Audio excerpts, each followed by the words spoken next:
Hello दोस्तों, कैसे हैं आप सब। आशा करता हूं कि आप सभी बहुत ही अच्छे होंगे।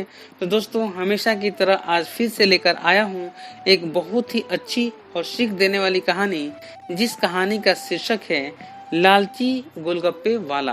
तो दोस्तों, आइए सुनते हैं इस कहानी को और देखते हैं कि इस कहानी से हमें क्या सीख मिलती है।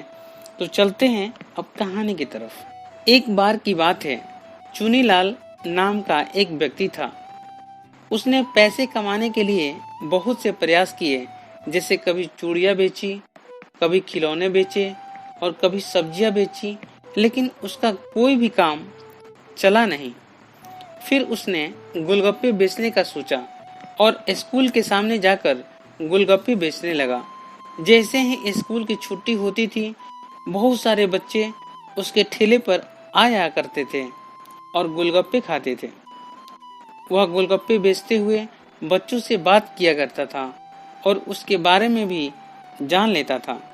रवि नाम का एक स्कूल का बच्चा, जिसको गोलगप्पे खाने का बहुत शौक था, वह स्कूल की छुट्टी होने पर रोज उसके पास आकर गोलगप्पे खाता था।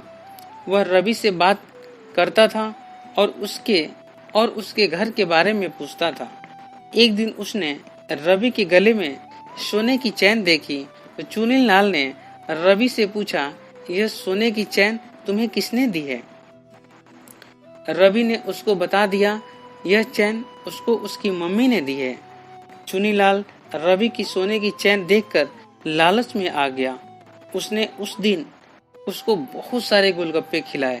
जब रवि उसको गोलगप्पे के 20 रुपये देने लगा तो चुनीलाल बोला, तुमने 100 रुपये के गोलगप्पे खाए हैं। रवि बोला, मेरे पास तो इतने ही रुपये हैं। यह सुनकर चुनीलाल बोला, कोई नहीं रवि, तुम अपने सोने की चैन मुझे दे दो। रवि सोने की चैन की कीमत का पता नहीं था। उसने वह चैन उतार कर चुनीलाल को दे दी। अगले दिन जब रवि की स्कूल की छुट्टी हुई तो रवि घर जाने लगा। यह देखकर चुनीलाल ने उसको गोलगप्पे खाने को बोला। रवि ने बताया कि उसके पास पैसे नहीं हैं। उसको उसकी मम्मी ने पैसे नहीं दिए। यह सुनकर चुनीलाल रवि को भड़काने लगा और बोला कि अगर तुम्हारी मम्मी तुमको पैसे नहीं देती तो तुम अपने घर से पैसे चुरा सकते हो, जिससे तुम जितनी चाहो उतने गोलगप्पे खा सकते हो। रवि के कोमल मन में यह बात बैठ गई और उसने अपने घर में चोरी करने की सोची। रवि अगले दिन घर की अलमारी में रखे हुए पैसे चुराने लगा। तभी उसकी मम्मी आ गई और उसने रवि को पैसे चुराते हुए देख लिया। रवि की मम्मी ने उसको डांटा तो उसने बताया, चुनीलाल गोलगप्पे वाले ने उसको चोरी करने को बोला था। सोने की चैन के बारे में भी उसने अपने मम्मी को बताया, जिसे चुनीलाल ने लिया था। यह सुनकर रवि की मम्मी हैरान हो गई और उसने चुनीलाल को रंगे हाथ पकड़ने का निश्चय किया। अगले दिन रवि स्कूल की छुट्टी होने पर चुनीलाल के पास पहुंचा। तब चुनीलाल ने उससे पूछा कि क्या उसने घर में चोरी की। तब रवि ने उसको बोला कि उसने चोरी की और उसको 200 का नोट भी दिखाया, जो चुनीलाल ने ले लिया और उसको गोलगप्पे देने लगा। तभी रवि की मम्मी वहां आ पहुंची और उसने चुनीलाल को रंगे हाथ पकड़ लिया। चुनीलाल बहुत डर गया। उसने रवि के मम्मी को बोला कि वह पैसे और सोने की चैन लौटा देगा, लेकिन रवि की मम्मी ने उसको पुलिस के पास दे दिया, जिससे वो और बच्चों के साथ ऐसा न कर सके।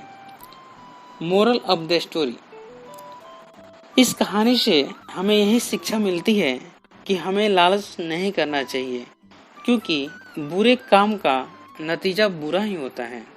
Thank you. तो दोस्तों, इस कहानी को सुनने के लिए बहुत बहुत धन्यवाद। दोस्तों, अगर ये कहानी आपको अच्छी लगी तो इस कहानी को आप लाइक करें, शेयर करें।